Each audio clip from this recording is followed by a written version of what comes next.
and welcome aboard the Knitty Stew podcast. My name is Leanne. I am the Knitty Stew.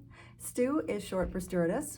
I am a Canadian flight attendant and a knitter, and this is my YouTube channel where I get to combine both of those absolute joys of my life and share them with this community here on YouTube. So thank you so much for being here. If you are a new viewer or just popping in, or if you've been coming back for a while, I sure appreciate every single one of you. Thank you for choosing to spend your time and attention with me. Those are two currencies that are more valuable than money, and I very much appreciate it. Isn't that amazing? That line I just used, I didn't come up with that. I heard that, I think I was watching a tutorial, and the person making the video said that. It's so true. Our time and attention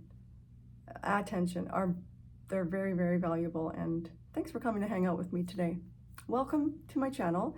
Also wanted to mention that if you do enjoy the content, please consider liking, subscribing, and hitting the notification bell so that you don't miss when I upload episodes, which can be a little sporadic. The nature of this job and also just life can get in the way.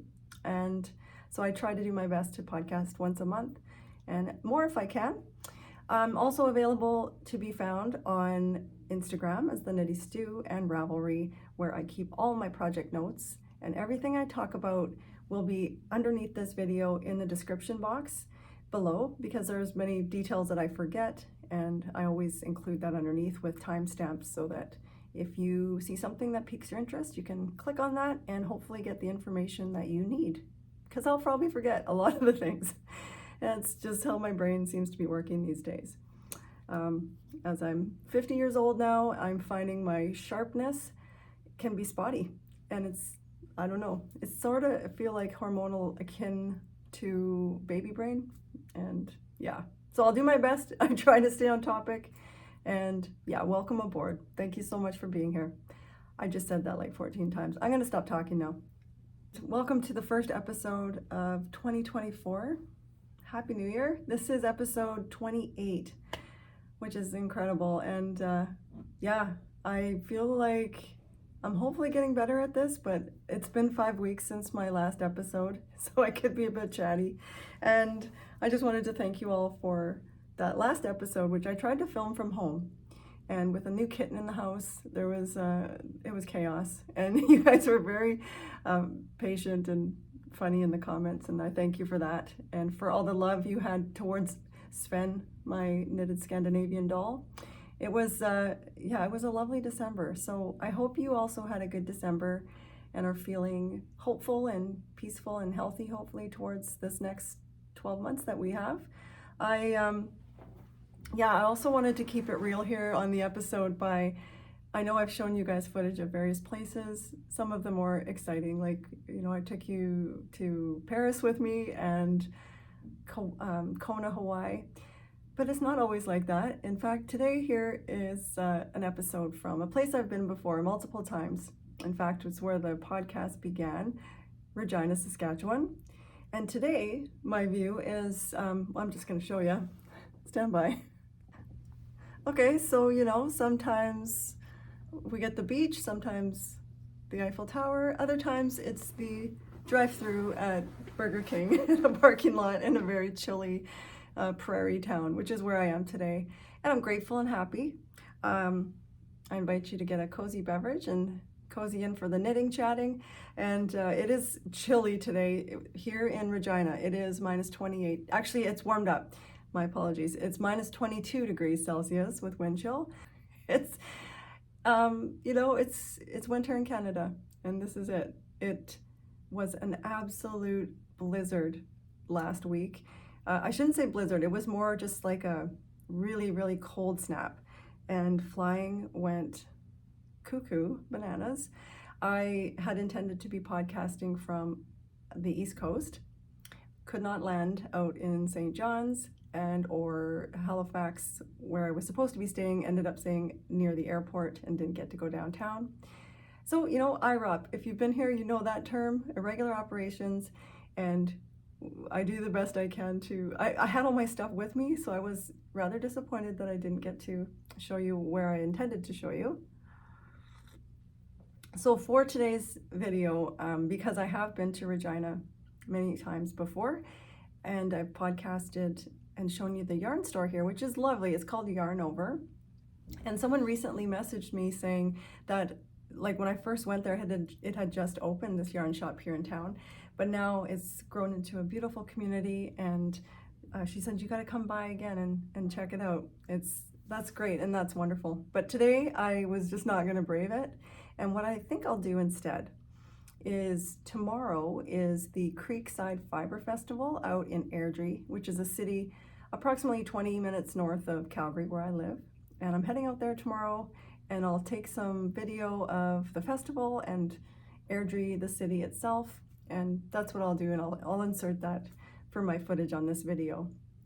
Although I am podcasting here in Regina today. So hopefully you're all tracking that, and yeah. Lots of knitting to discuss with you today. On today's episode, my flight plan is to discuss 4 finished objects with you. I have 2 works in progress, and I have 2 what I'll call next on the needles, potentially, maybe, could be. I brought those with me because I feel like they will be my next knits, so I wanted to discuss that, but unless something shiny catches my eye or they just don't bring me joy when I first cast them on, I'm a little flighty that way. Get it? Oh my gosh. So yeah, the Just for the Halibut Cal perhaps has unlocked a punny part of my brain that I cannot close anymore. So without further ado, Just for the Halibut Cal wrapped up, and here is my finished, I can't stop. Holy mackerel. Look at this thing. Okay. This is my pullover, Halibut pullover by Catilin Hunter. Actually, you know what?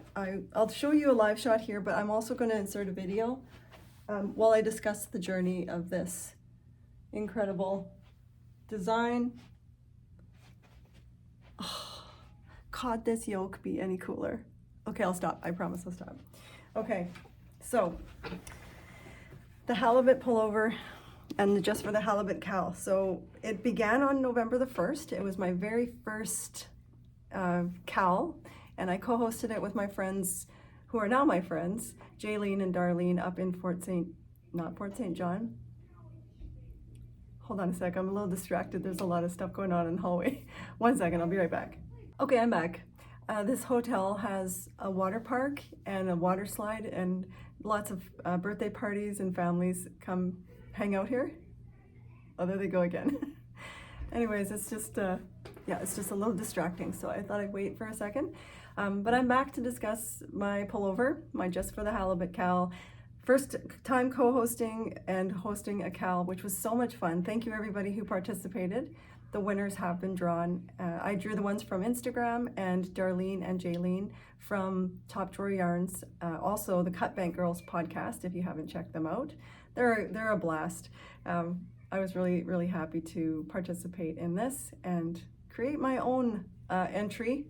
I think we all deserve a major round of applause for finishing this, because it was a whale of a job. Okay, so I'm going to insert a video here of me modeling the sweater. This was an epic knit for me, as I do consider myself a fairly novice garment knitter. I am a big fan of color work, so I just found this yoke to be stunning and went for it.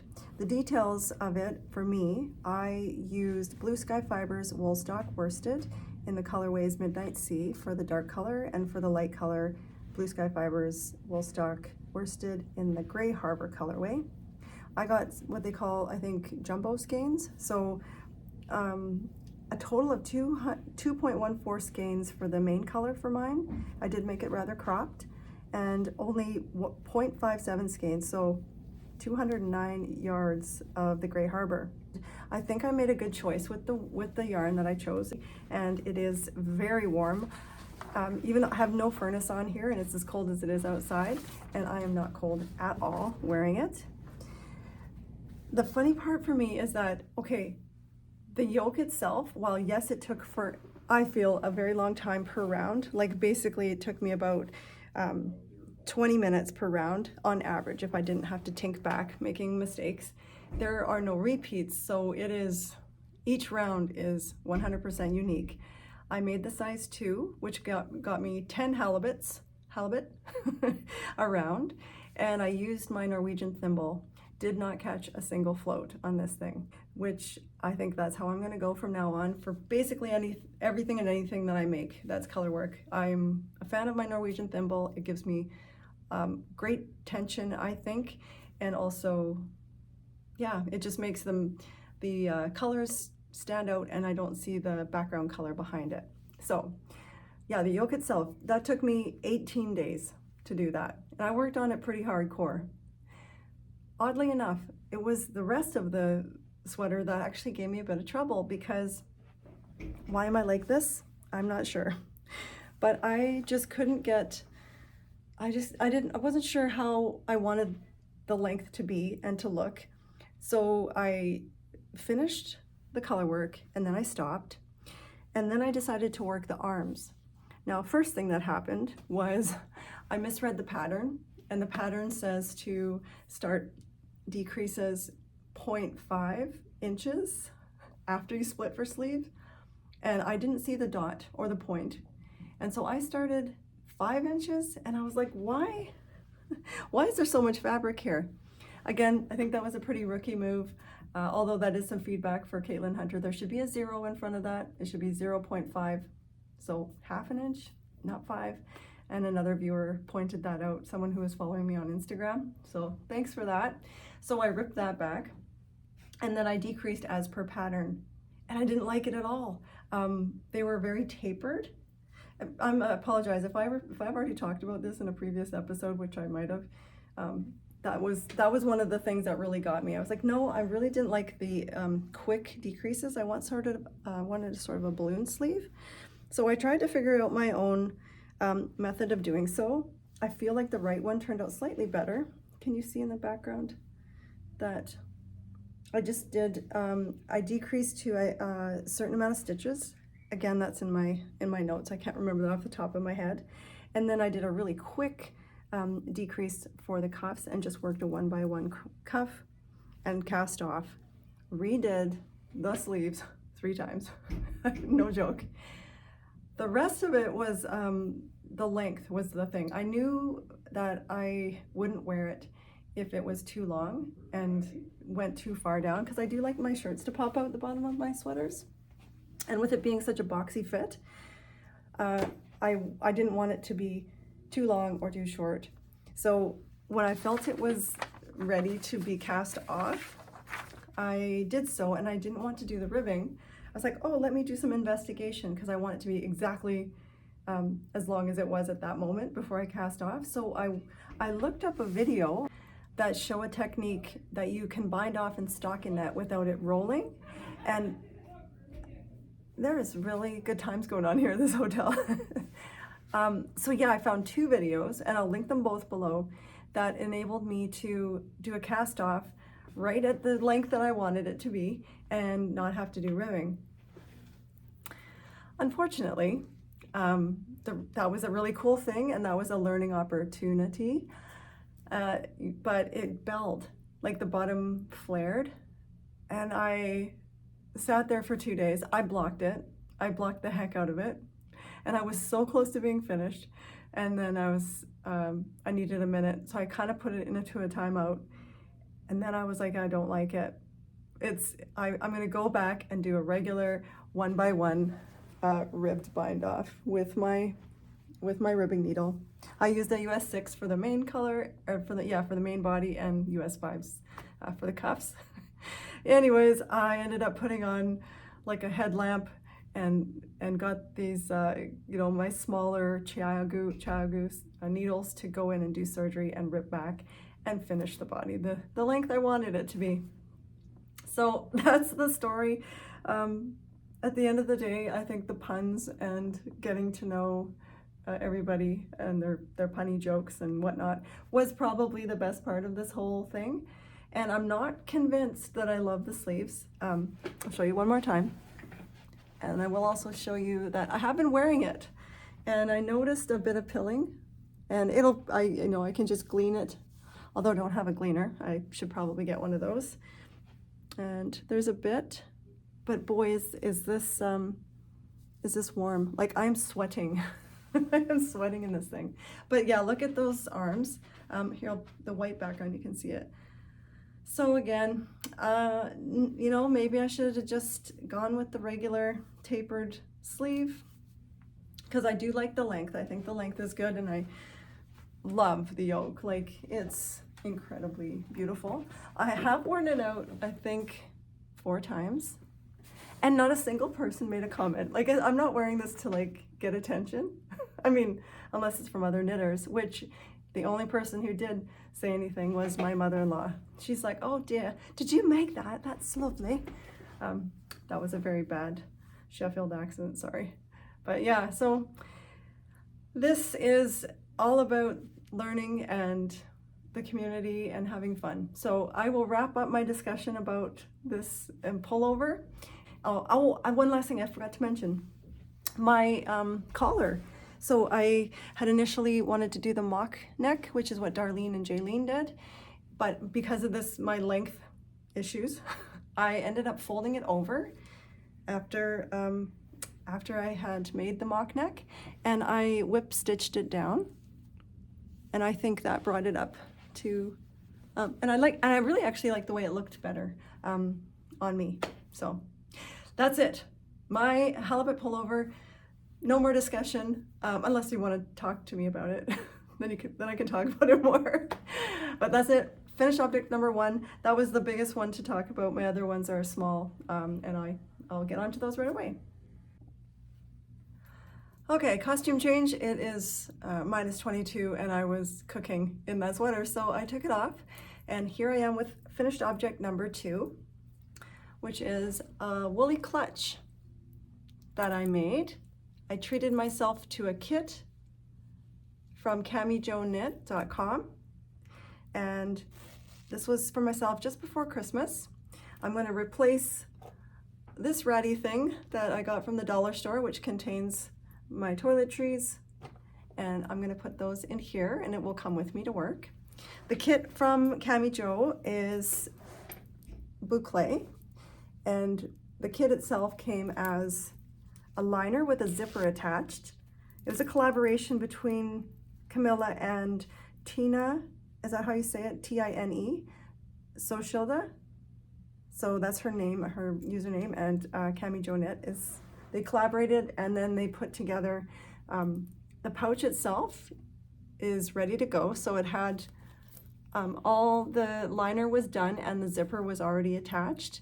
And basically it came with just the right amount of boucle to finish. I didn't have any left over to make handles for my bags, which I had mentioned in the last podcast. This colorway, isn't this gorgeous? I believe it's called Dark Chocolate.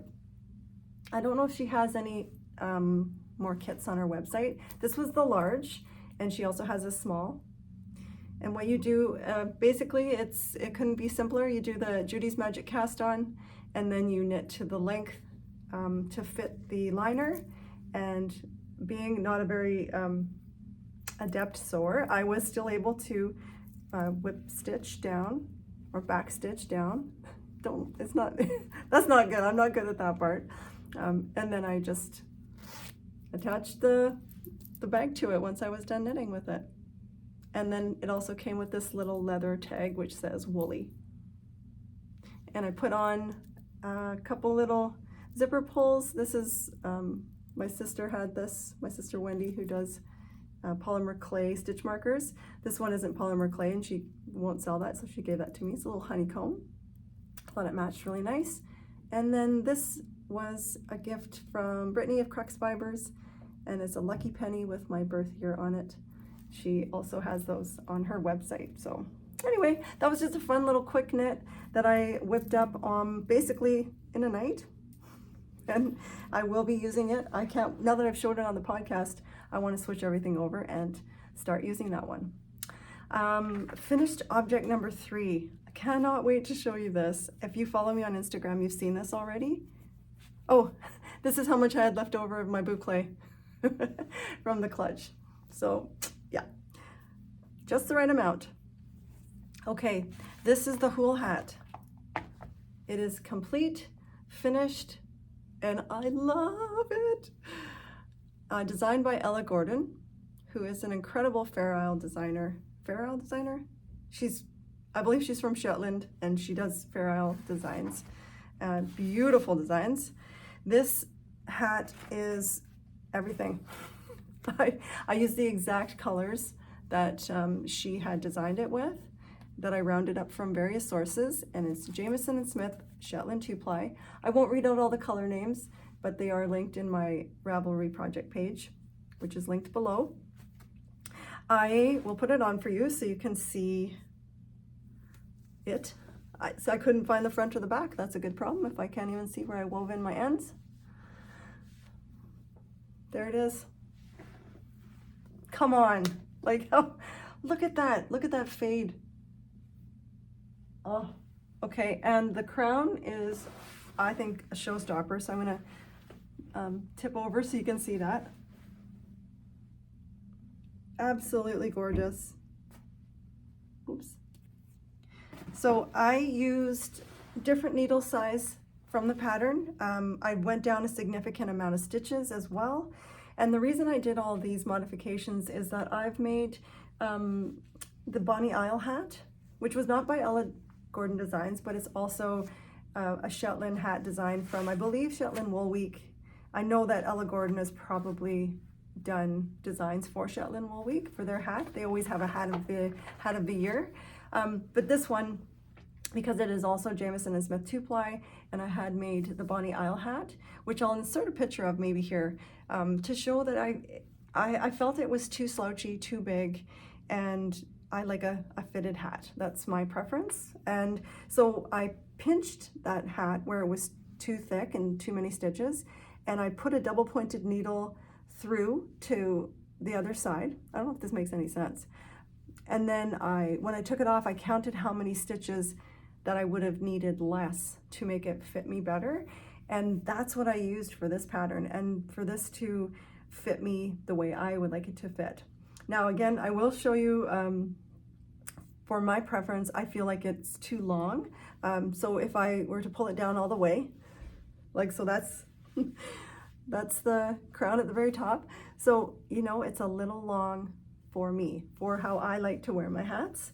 And I am like 100% gonna make another hat, like maybe even this one, or the other one that is shown in the pattern, the black version, because I have the colors.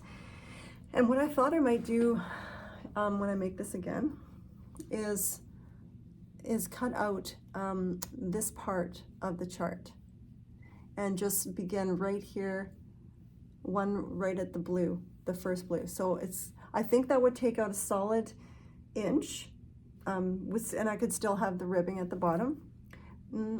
I don't know if you guys think, but I can see through the ribbing, so perhaps I should go down even another half size needle. I already used a US 1.5, 2.5 millimeter for the brim, and then for the top part I used a US 2.75. So gosh, I love Fair Isle knitting.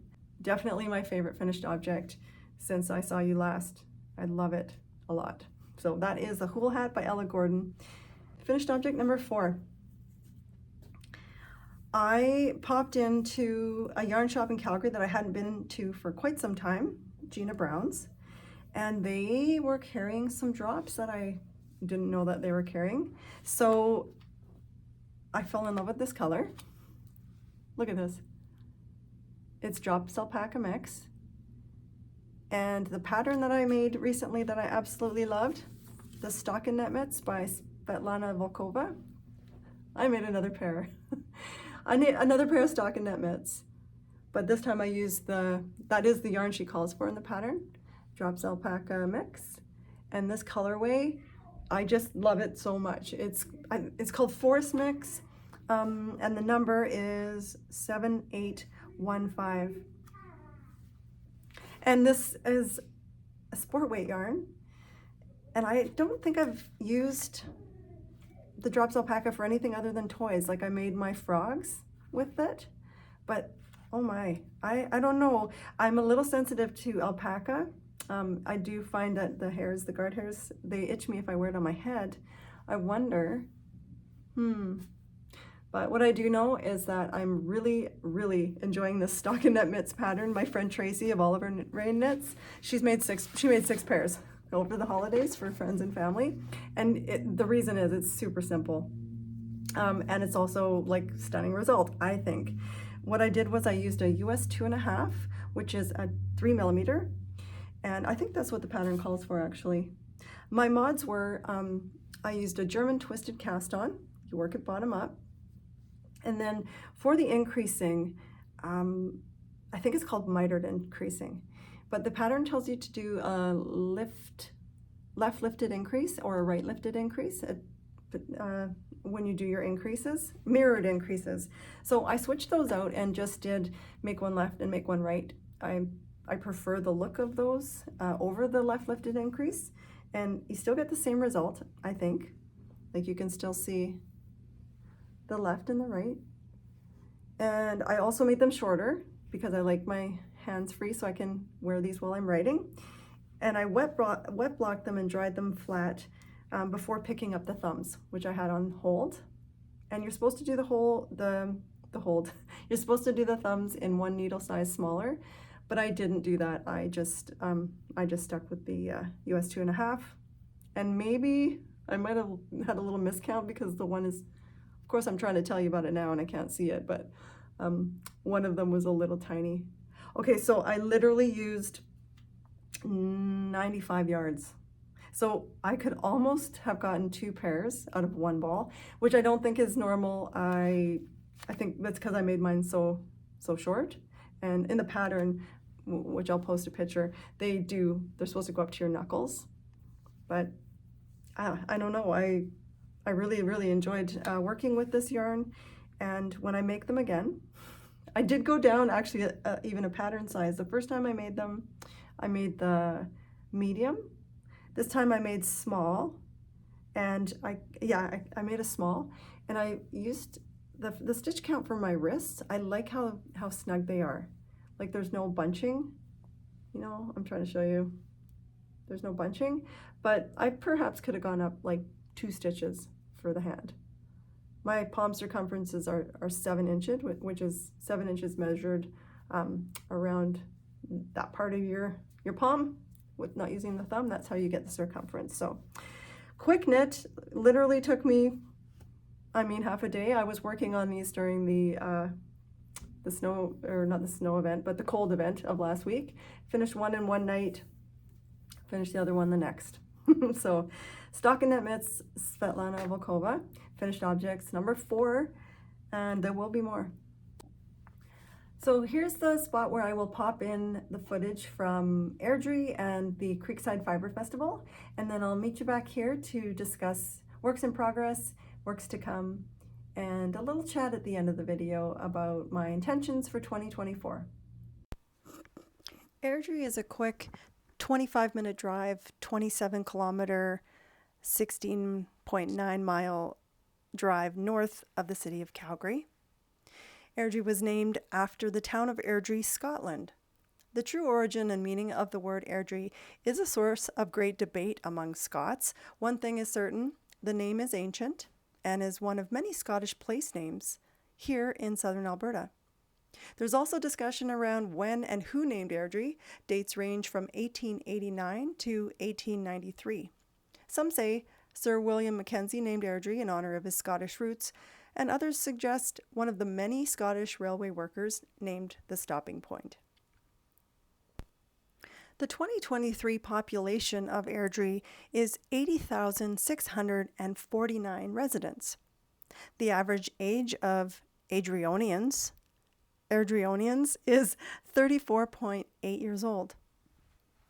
I'm going to say a large segment of those residents are my fellow coworkers. It is a quick 16 to 18 minute drive, depending if you're on the south or the north end of Airdrie, to YYC, our airport. It is a small city, but it has all the big city amenities.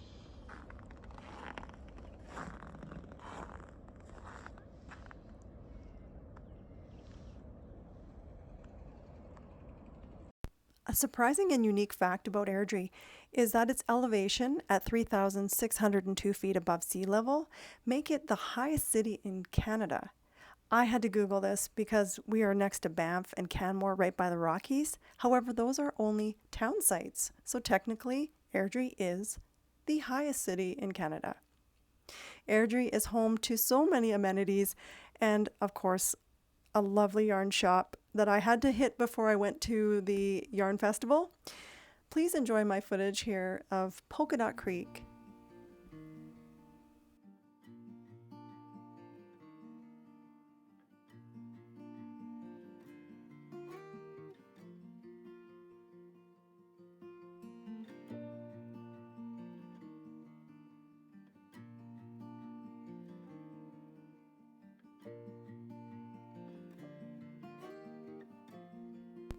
This was my first visit out to Polkadot Creek Yarns, although I have ordered from them online self-striping sock sets, which are so fun.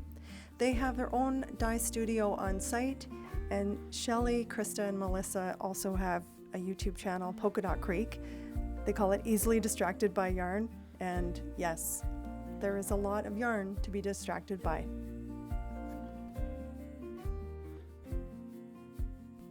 If you ever have the opportunity to head out to Airdrie, north of Calgary, please stop in this shop. You will find a lot of things. There's cross-stitch supplies, knitting needles, they've got accessories, project bags, and so much yarn, lace, fingering, DK, worsted bulky. They carry some beautiful mohair, Surrey alpaca silk.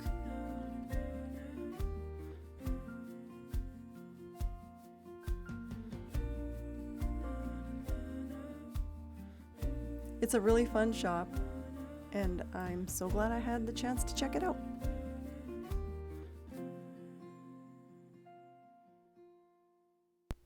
So I wrapped things up at Polkadot Creek Yarns and headed over to the Creekside Yarn Festival, which was open from 10 till 4 at the Town and Country Center. Fabulous venue and wonderful vendors. I think there was 26 altogether. Wonderful wares, beautiful yarns, all the things.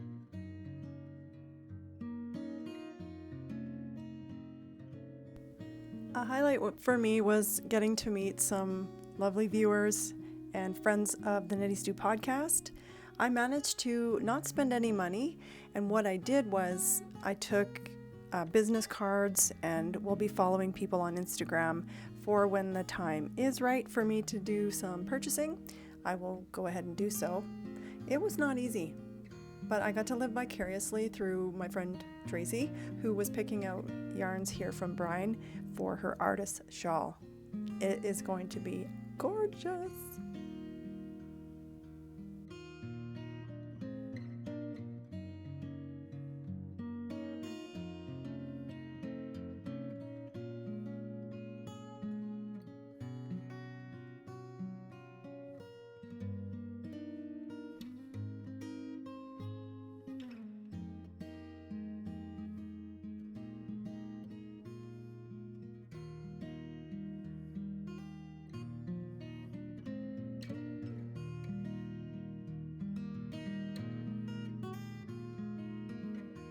I'm really glad I headed out for the Creekside Yarn Festival, and I would certainly attend again next year. Okay, so I hope you enjoyed the video. I am recording this in the past and talking about future videos, so hopefully that all worked out good and that you enjoyed my Airdrie footage and footage of the Creekside Fibre Festival. I wonder what I'll buy. Hopefully I stick to my plan, which is to be very mindful about those things, which I'll talk about in a second. My works in progress. I have 2 active WIPs right now. The first of which is something I've been sitting here working on because it is very relaxing.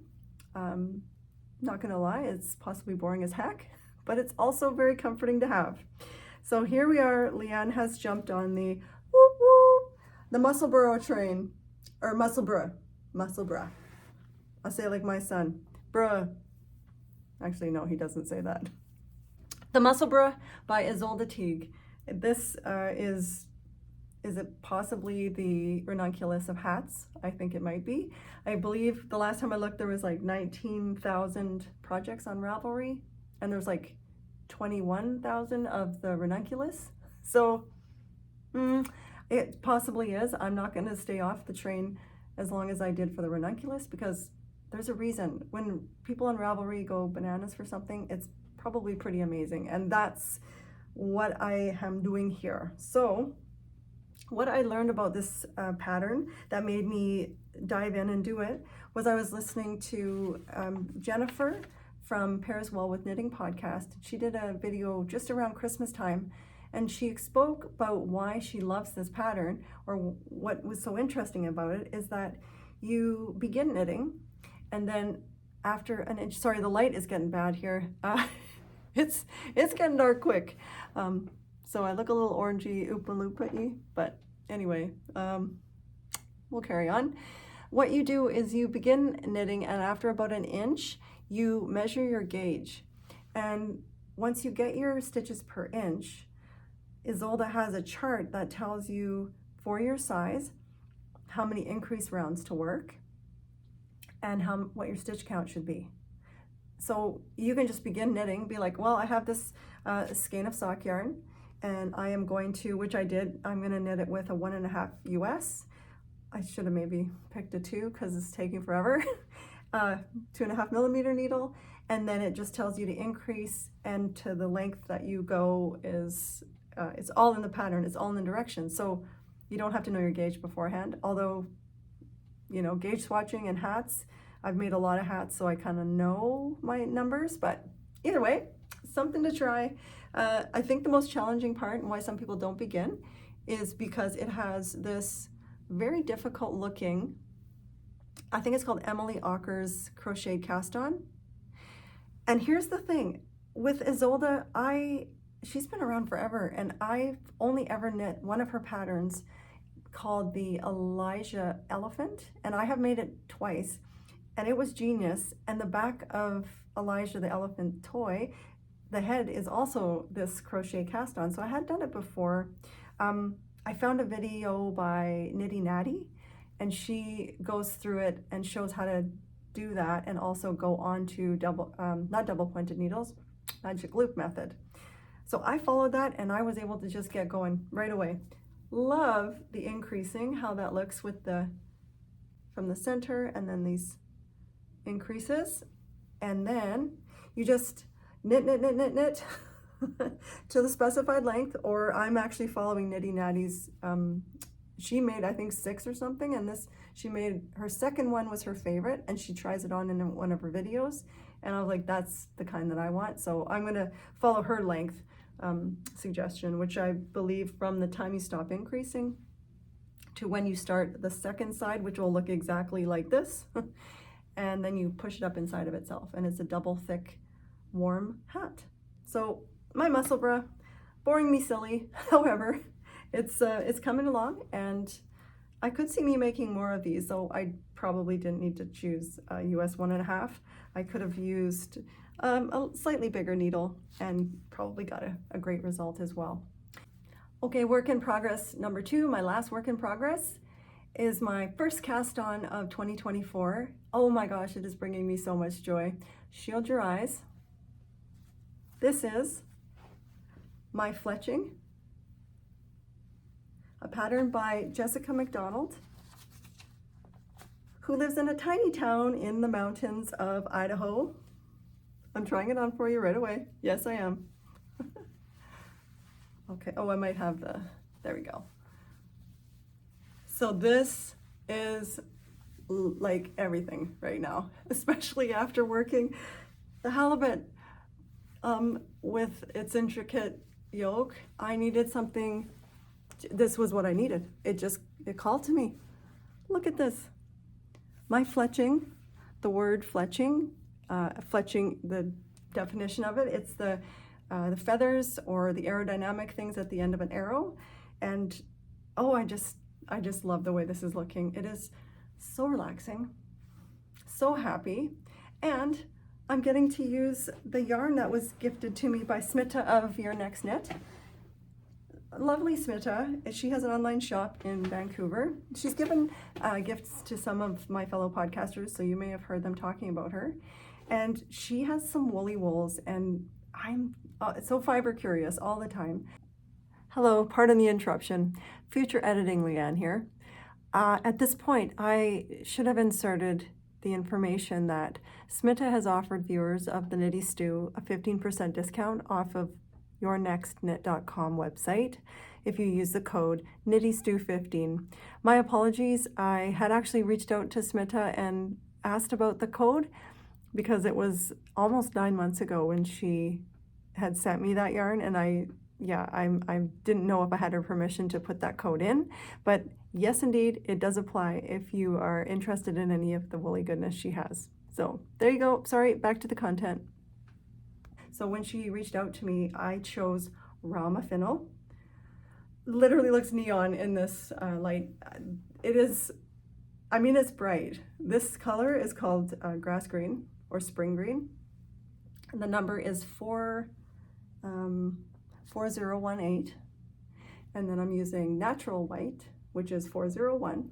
Rama Fennel is a sport weight heavy fingering, which I was initially going to make a sweater by Tomomi. I forget the name. Sorry, it's the one with all the flowers on it. I'll post a picture. And then I was like, I don't know, because it seemed like there was too many long floats and this is the nature of this. It seemed like it was a little too open for that. But I'm learning a bit more about this Norwegian. It's 100% Norwegian wool that it blocks and blooms, and when I did my gauge swatch, I was like, oh, I could basically use a US 2, 3, or 4 needle. And when you block it, it expands. It's beautiful. I had used Rama once before, but I had used the 3-ply, Rama Strickagarn 3. I forget what it's actually called. And it was great. I used it for a pair of Arctic flower slippers, but I was curious about the sport and the fingering. So thank you to Smita for sending that to me. I'm sorry it took me so long to find the perfect project. I'm just gonna sit here and wear this. Yeah, it did take me a while. I also had tried to make the bright side sweater, and I was not successful with my changing the pattern. I think the pattern is an absolute classic. So for me, I was trying to modify it. And I also wanted to put this out there and ask you, because from what I'm learning about design and sweater construction, I shouldn't be having issues with it, but twice now I've made compound raglans and found that there was way too much material underneath the arms. And I think the compound raglan is created to avoid that. So anyways, I am watching Ysolda Teague's videos on design, and she talks about things like that, but I just wanted to put that out there. You guys are a wealth of knowledge. So anyways, long story short, I had to frog the bright side sweater, which I basically knit the whole, the yoke right down to the arms. So I had a good gauge swatch, and that's what I learned from that. I was like, I have a gauge swatch, so let's jump right into a knit when the time presents itself. And it did. I am very much enjoying this. I think for me, my gauge, I'm using a US 4 for the body, and for the neckline and the sleeves and the bottom hem, I will use a US 2.5. What else more can I say about it at the moment is that I'm absolutely loving it. I'm almost to the point. I can just explain. It's obviously a top-down round yoke, and the way Jessica, she has you increase in the rest rounds, which are the solid green rounds.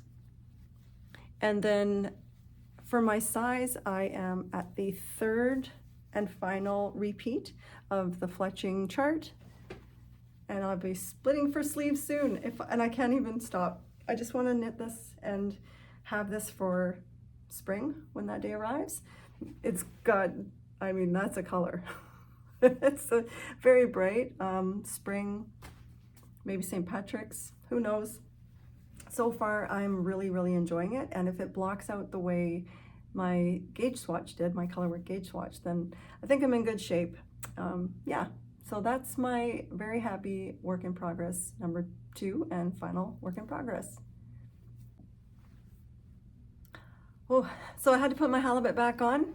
The light is getting cooler and the room is getting cooler, and I didn't want to turn on the furnace, so I thought I'd put my halibut back on. And if you're still here, to wrap up the video, I wanted to talk a bit about my 2024 practices, intentions, things that I would like to implement that bring joy or are healthy for me and mind, body, and spirit, that kind of thing. So if the knitting content was just your jam, thanks for being here, and I hope you liked what I had to show and tell about today. And if you're going to stick around for this portion, thank you. I am actually down here knitting on my Musselburgh. This thing really is very portable, and I do like having it. It's very handy.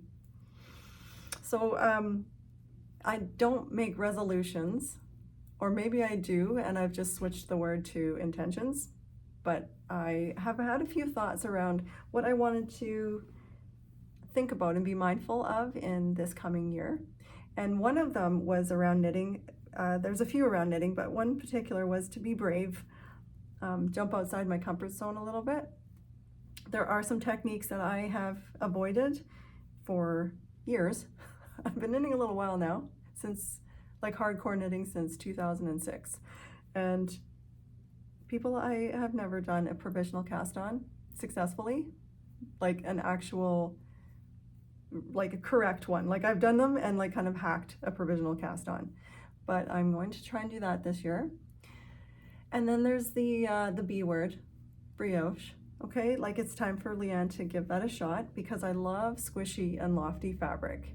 I can do a half fisherman's rib, so there's no reason that I can't do a brioche project. So I have that on my radar and on my, like, pushing myself forward. Steeking. I've decided that my wardrobe could use some cardigans, not just pullovers, and that's something that I think would be a very good skill because I obviously like to knit in the round. Who doesn't, right? And to do some color work things, just inserting a steek panel and, you know, figuring that out. My sister Wendy mentioned that I actually did do a steek once. She made me a Norwegian yoked sweater pullover, and then we inserted a zipper into it. So yes, I did do that, but I think I just used like a needle felter to like go down the center and then cut and did that. So I wasn't an intentional steek. It was, I mean, I guess it still counts, but anyway, steeking is on my list and I would like to be fearless about that. The other thing I had mentioned about, had mentioned to myself was that I should probably learn to properly seam. I'm kind of a seamer hacker, so I mean, I don't think my garments look bad when they're stitched, but they could be better. I could probably figure out how to do a really good mattress stitch. In fact, on one of Ysolda's YouTube videos, she shows a really good demonstration of that, and I'm like, that makes me feel like I could actually do it and do it correctly. All right, other knitting intentions. I would like to try new designers and, you know, maybe step outside my comfort zone in construction methods and that kind of thing. It's always good to, I mean, while I love the comfort of this beautiful My Fletching, and I think we need that. There's nothing wrong with that. Like, I don't have to reach for the stars all the time, but I would like to maybe delve a little bit deeper into expanding my horizons. I love my Catilin Hunter patterns. I just can't get enough of her color work, and I sort of know how her and I work together in my gauge and whatnot. And also Isabel Kramer is like a sure thing for me. So I don't think I'm going to run away from either of those anytime soon, but trying some new designers. We have an incredible designer up here in Calgary. No, in Canada. She's actually out in Newfoundland. Her name is Jennifer Beal, and she is like cerebral. Like, let's just say her patterns are, they would push anyone's comfort zone, I think, but the end result is like crazy. So Jennifer Beal, and also I've never made anything from My Favorite Things knitwear, and there's so many designers that I should try. Anyways, I don't want to should myself, So let's carry on. Other things that I'm wanting to try this year, or retry. So my spinning. My spinning has taken a bit of a hiatus. I've just been knitting and knitting and knitting, and I think I'm struggling a bit with the Nano, the e-spinner that I bought. When it works great, it's awesome, but like the uptake I find is a bit of a situation for me. When it's working great, and I like, what's the difference? Like some days I can fill up a bobbin, and other days I was like not able to get it to feed at all, and so that's a thing. And I would like to pick it up again because I do actually have some full bobbins of my first learning to spin stuff, and I still have some fiber that I'd like to do. So I'm going to revisit spinning. We'll get back together, I'm sure. Yeah, so that. And also something I used to do when I was young. I ended up at the library last week, and I went to the knitting section, but as I was walking there, I came across the calligraphy section, the books on calligraphy. And I was like, I love calligraphy, I love lettering. And there was one called Modern Lettering, and it had different types of projects that you could try. And I was like, yeah. I was given a calligraphy set, probably in like 1988, 1989, and I was able to do like old Gothic lettering, and I found it very calming and very cool. So I think I'm going to try my hand at some lettering. And the other thing that I would like to revisit is my music. Like I love to sing. I have a karaoke PA, like and it's always there. It's in my house, and I love to sing. But also I used to play in the band. I started in band when I was in grade 7, played the clarinet, then played the alto saxophone, then played the soprano saxophone. And I was just on YouTube, or not YouTube, I'm on YouTube. I was on Amazon recently, and I saw a clarinet for $139.99 Canadian. And a saxophone, I think it was $369. Pardon? Like when I was in high school, that was the rental fee for those things. So, I mean, it's not a Yamaha or anything like amazing, but I would love to pick up my woodwind and yeah, start maybe playing some music again. Just that's one thing. And the other creative outlet that I'm really wanting to get back into is my photography, which has always been there for me. I've been a photographer enthusiast for a very long time. And during the layoff time when I wasn't flying, I worked for a vintage store and did a lot of their product photography, I was so good to pick up my good old trusty Canon 5D. Actually, I had a 20D, and when I was working at the vintage store, I actually purchased a 5D body Canon, and I love using it. And then the interesting thing that became my muse was Blythe dolls, or Neo Blythe dolls. Now, I don't know if you're familiar with these, but they were a doll from the 70s that they actually stopped making them because they were apparently too creepy. And I picked up looking at those things, and I actually purchased a couple. So my Blythe dolls are Margot and Tatiana, and photographing them in their poses and in their clothes is just like it's very otherworldly. Like it's a challenge, and I would be like seeking locations and losing time. Like they became my muse, and I actually had an Instagram account for them and everything. And I was looking through my computer the other day, and I found these photos of Margot and Tatiana, and I was like, why did I stop taking their pictures? Like, I love them. And I found I got them on AliExpress. And then like the other day, I ordered 2 new Blythe dolls. And so they have been shipped, and they are on their way. And I'm really excited to photograph them. Now, there's 2 schools in this. Like, you either think they're awesome, or you're like, whoa, those are really, really creepy. My daughter, Anna, I actually got her one. She named it Lilith. Anna and I are in like team awesome. My husband and my son are like team creepy. And I think my sister Wendy also she can't warm up to them. They freak her out.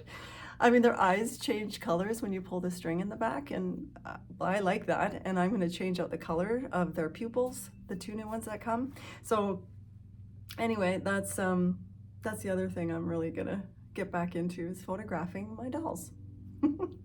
I won't show that on my podcast, but you know, I will. I think I'm going to get the Instagram account back going again. And I called it True North Blythe. I think that's what my Instagram account was. And there's a huge community of it. You know, whatever floats your boat, there's probably going to be a community out there that's into it. So, and lastly, I'm going to continue with my meditation, my meditating practice. So I try and do it every day, every morning, whether it's 5 minutes or 10 minutes. But it's very important, very vital to, I think, my mental health, my wellness, my just how I frame my day, and how I can stay mindful and present in every circumstance that I might be in. I'm not going for perfection here or Zen, but to be able to be quiet and still and just follow my breath, do those kinds of things. I'm going to really try and stay on track with that. And that's the last thing I wanted to share with you about what I'm going to go into 2024 with, and just have a good time. Honestly, as around my yarn, I did want to bring that up. I would like to do low buy for sure this year, 100% project by project basis, and then really reacquainting myself with my beautiful stash, which I'm so grateful to have. And as Mel Makes podcast, I don't know if you've watched her, she's phenomenal. She's talking about watching her consumption, like consuming less in every sense, including content. So less scrolling, perhaps reading like a hardcover book, those kinds of things. Like, I don't want to put pressure on myself to do all the things and then feel like I've failed if I haven't, but just to, you know, keep those things out there. I just put it out into the world, so we'll see how I do. Progress, not perfection, is my motto. And yeah, I'd also be very interested in hearing what you're up to this year, what's on your agenda. The last thing I wanted to say is I also would like to knit garments, or specifically pick projects for any events that I might be attending. And I am going to do 2 things. I've already got that on the agenda for 2024. 100% sure I am going to Knit City, Calgary in August. I even have my holidays booked around it. So I need to knit something for that. And I think it's a couple of days, so I'm going to need a couple of projects. Suggestions below would be welcome. And for my other trip, I'm going back up to Whitehorse at some time in the fall. And that one for sure, I'm going to need something warm and woolly, which brings me to my probably going to knit next. I've got it right underneath me. I'm just going to grab it. Okay. So I said there was 2 projects, but I'm just going to stick to one for now. I have, low battery. I better wrap this up. And the lights, look how cool the light got. I think I'd like to make the Treysta. So the other thing, when I stopped at Gina Brown's the other day, I picked up, she not only had Drops Alpaca, Gina's not there, it's just the name of the store. And they also had some Letlopi due to popular demand. People were like, come on, bring in the Letlopi. So I got some, look at these colors. This would be perfect for Whitehorse. Like, you gotta have the 100% wool. So I got 3 colors, and then I had purchased this Letlopi online because I was going to use it to make this, the Halibut, but I could not get gauge. My gauge on this with US 7 4.5 millimeters is 18 stitches over 4 inches. So the Treysta, that is the gauge. So this would be my main color because I have multiple skeins of this, and then these as my colorwork colors. Yes, the stuff is itchy as all get out, but when I'm up in Whitehorse, I'm going to have a base layer of some kind, and I will wear this over top. So yeah, those are my plans. Those are my intentions. I better wrap this up because my light is disappearing and I'll already have to edit this, which takes me forever, and I have a wake-up call. Wake up is 400. So I'm gonna have to wrap it up and bid you adieu until next time. I wish you friendly skies and happy and joyful and peaceful making. Until next time. Thanks for joining me. Bye-bye.